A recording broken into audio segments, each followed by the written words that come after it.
Come venire a Venezia e come non parlare di acqua alta. Colpisce questa città, che sia inverno o che sia estate. I turisti la amano proprio per questo, la rende unica al mondo. Ma come dimenticare la data del 22 ottobre che vedrà questa regione votare per la propria autonomia. Seguite il nostro speciale. Lei cosa vota? Ma certamente è una grande occasione, andrò a votare sì convintamente. Perché sì?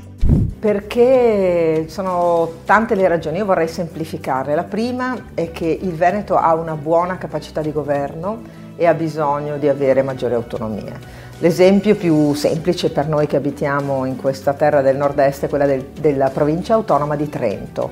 Attenzione, chiariamo subito, non si tratta di indipendenza, non si tratta di farneticanti rotture con lo Stato centrale, l'Italia è una, indivisibile, lo dico io che sono molto patriottica. Però è vero che in Veneto abbiamo una buona e tradizionale capacità di governo del territorio. Allora la Costituzione vigente, quindi quella che oggi abbiamo, non quella che Renzi avrebbe voluto cambiare, dice che su una serie di materie, sono ben 26, le regioni, plurale, quindi tutte le regioni italiane, possono chiedere maggiori forme di autonomia. La più importante per me, che governo da diversi anni, il tema dell'istruzione in Veneto è proprio quella della scuola.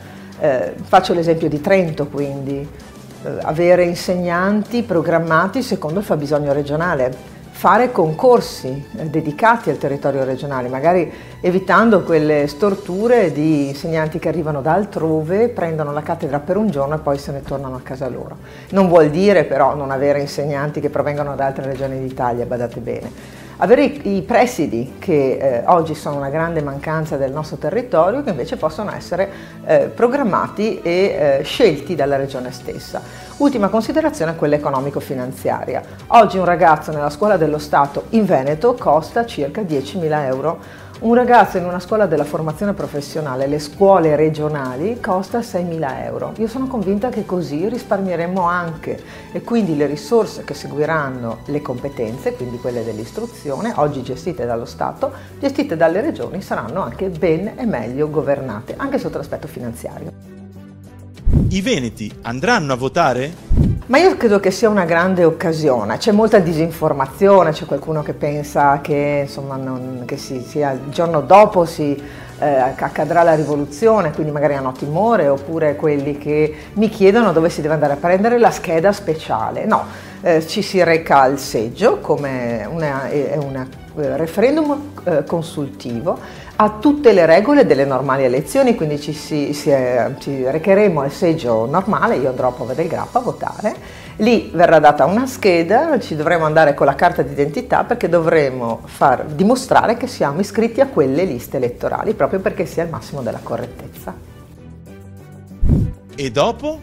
E dopo, non illudiamoci che il giorno dopo ci sia la rivoluzione, lo dico a quelli preoccupati e lo dico a quelli che invece pensano che l'indomani saremo ricoperti da soldi. Non è così, inizierà una trattativa forte. Perché serve il referendum però? Perché questo va detto.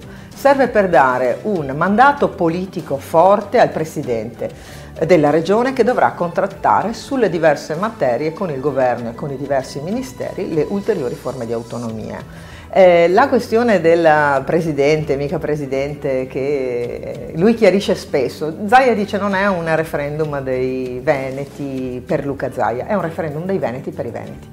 E quindi io credo che si dovrà andare con convinzione. Ci sono anche molte informazioni che vengono date e che, come la vostra televisione, aiutano a parlare, perché invece le TV nazionali non ne parlano. I giornali non ne parlano, se andiamo a leggere i quotidiani tutti i giorni ci renderemo conto che il tema del referendum quasi non esiste. Ecco, allora, siccome è una grande occasione storica per la nostra regione, non si diventa regione a statuto speciale il giorno dopo, quella è sancita dalla Costituzione, però attraverso le tante materie questo porterà molto vicino a Trento. Io non voto perché questa occasione non è un'occasione di democrazia, ma è un'occasione di rilegittimazione di una classe politica delegittimata. Dopo 22 anni di potere ininterrotto, Lega Nord e Forza Italia cercano un momento per far finta di essere ancora dalla parte dei veneti. Loro non sono dalla parte dei veneti, sono dalla parte solo di loro stessi, e questo referendum non è un'occasione in cui la gente ha possibilità di esprimere il suo parere, perché siamo tutti per l'autonomia, io stesso sono per l'autonomia, ma questo referendum qua non serve a quello, serve solo alla Lega, che l'anno prossimo va a elezioni, fra 3 mesi va a elezioni, e ha il proprio segretario nazionale che ogni settimana, ogni giorno va in Sicilia e in Calabria a chiedere voti e fare promesse elettorali. Questo referendum serve a loro per far finta di essere rimasti la Lega delle origini, mentre rinnegano giornalmente Umberto Bossi, ma non lo sono più. Per questo io non voto e invito tutti a non votare. I veneti andranno a votare? I veneti andranno a votare in meno di quello che si pensa. Noi abbiamo deciso che abbiamo posto come asticella il 60%, che è quello che Luca Zaia pensa di riuscire a portare a casa, non il 60% dei sì, il 60% di affluenza, perché il no non conta niente in questa occasione, conta solo quanta gente va a votare. Noi abbiamo detto che se Luca Zaia non riesce a ottenere il 60% di affluenza si deve dimettere perché evidentemente non ha più la credibilità e la legittimità di governare una regione complessa e che non è stata in grado di governare. Guardiamo la Pedemontana, guardiamo l'incapacità di gestire la vicenda banche popolari, che sono adesso fuggite nella parte buona a Torino a Banca Intesa. Noi non ci stiamo più e non ci facciamo più prendere in giro. E dopo? E dopo non cambierà assolutamente niente, l'unica cosa che cambierà è che loro avranno ancora la faccia per poter dire di rappresentare i veneti, quando ormai rappresentano appunto solo loro stessi.